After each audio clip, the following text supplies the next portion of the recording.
Hello everyone, so this is Dilruba Islam and currently I am doing masters in education and today I'm here to talking about NET, NET. So NET is basically National Eligibility Test which is conducted by NT on the behalf of University Grant Commission. So etu eta basic eligibility test to be a assistant professor. This exam is also used in taking admission for PhD program.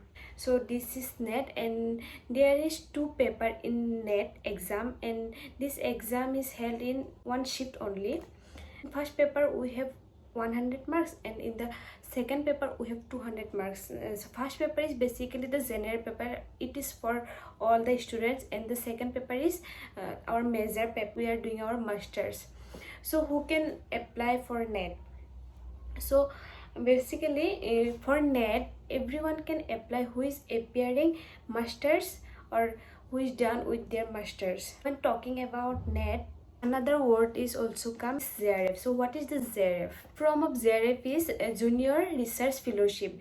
When we aim to do PhD, then ZRF is an important thing because through ZRF, Government of India provide us a amount during our PhD program. And I think the amount is 35 or 36 around like this.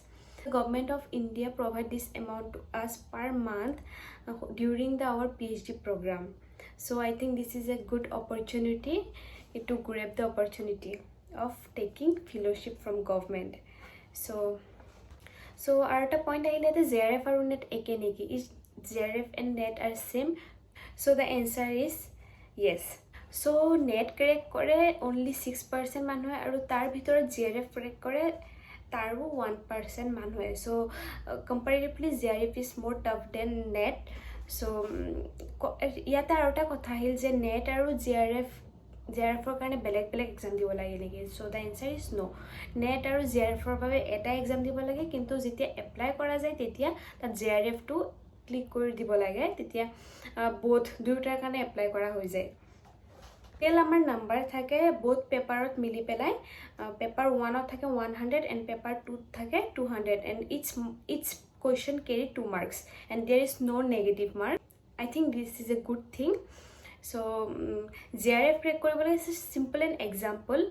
More subject education jodi moi basically education at cut off high jay holo moi eta simple example dhorisu je moi NET crack koribo karone general or dhori loisu যে 170 লাগে 300 ত net crack কৰিব কাৰণে তেতিয়া জিআৰএফ crack কৰিবলৈ মোৰ number লাগিব 190 so basically মই এটো ক'ব বিচাৰিছো যে নেট বা জিআৰএফ ক্ৰেক কৰাৰ মাজত ডিফাৰেন্সটো হৈছে নেট ক্ৰেক কৰিবলৈ যিমান মাৰ্ক লাগে তাতছে 10 to 20 মাৰ্কস এটা ডিফাৰেন্স থাকে জিআৰএফ ক্ৰেক কৰিব কাৰণে that thing যে প্ৰত্যেক সাবজেক্ট ওয়াইজ মাৰ্ক বিলাক বেলেগ হয় এনেকুৱা কোনো ধৰা বন্ধা মার্ক নাই মার্কস বিলাক আপ ডাউন হৈ থাকে কাট অফ হিসাবে যায় সো মার্ক বিলাক एक्चुअली চেঞ্জ হৈ থাকে So the next question is when this exam is conducted. So this exam is conducted per year 2 times, once in June and once in December.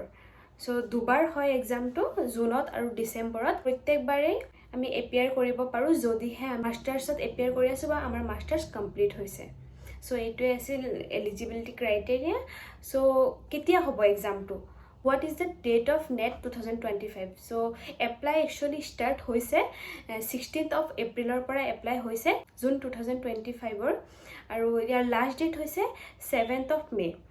So I think we should apply jehetu moyo appear korim ebar so already mo apply korisu aru june apply kora nai I think you should apply because pisot bahut kini issues ahi jay আৰু খৰধৰকে কৰিলে কিবা ভুল হোৱাৰো chance থাকে আৰু অলপ ভুল হলে তাত মানে ৰিজেক্ট হৈ যায় application ফৰ্মটো so I think you should apply as much early as possible.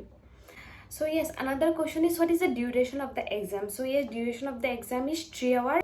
Exam or মাজত বাথৰুম সাথৰুম যাব পাৰি তাৰ কাৰণে এক্সট্ৰা কে টাইম নিদিয়ে এই 3 hours ৰ ভিতৰতে যদি বাহিৰত যাব আছে বাহিৰত যাব পাৰি কিন্তু তাৰ কাৰণে অকমান তাত লিখা মেলা কাম থাকে এখিনি কৰিব লাগে তো বহুতখিনি টাইম যায় গৈ তো মই বাথৰুম নুজুৱাটো বেটাৰ মানে মোৰ ক্ষেত্ৰত হেতুৱে হৈছিল মই একবাৰ এপিয়াৰ কৰিছো এক্সামটো so I have an experience so yes আৰু এই 3 hours হয় এটো এটা শিফটতে হয় এক্সামটো আৰু দুইটা পেপাৰ একেলগে হয় so this is the thing so what is the fees structure yes it is the important thing so fees structure is basically general caster karone to 1150 rupees and caster EWS thakile ba OBC 600 aru ST SC aru person with disability karone hoise to 325 I think hoy to apnaloke ekbar sai lobo so apply korite gom paboi আৰু যদি নিজে apply কৰে তেন্তেতো